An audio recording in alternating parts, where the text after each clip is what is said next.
பரம்பரை சொத்து இல்லாம, பணக்கார அப்பா இல்லாம, விழுந்தா உதவுறதுக்கு சொந்தங்க இல்லாம, தனியா நின்று வாழ்க்கையில முன்னேறதுக்கு முயற்சி பண்ணிட்டு இருந்தீங்கன்னா உங்களை நீங்களே தட்டி கொடுத்துக்கிறீங்க. நீங்களும் 1000ல் ஒருத்தர் தான். படிச்சிருக்கியா? டிகிரி முடிச்சிருக்கேன் சார். வேற வீட்டுல இந்த ஊர்ல கிடக்க வேலை கிடைச்சு சிட்டிக்கு போனேன் சார். செட் ஆகல. எவ்வளவு சம்பாதிச்சாலும் வாடகைக்கும் சாப்பாட்டுக்குமே சரியா போயிடுச்சு. அங்கன சார் எல்லாரும் எதையோ குறி வச்சு குடு குடு குடுன்னு வேகமா ஓடிக்கிட்டே இருக்கானுங்க சார். பார்த்தேன், நீங்க ஓடுங்கடான்ட்டு நான் திரும்பி இங்கேயே வந்துட்டேன் சார்.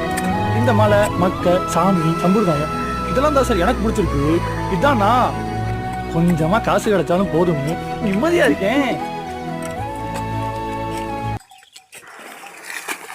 எனக்கு ரொம்ப பிடிச்ச வேலை விவசாயம் தாங்க.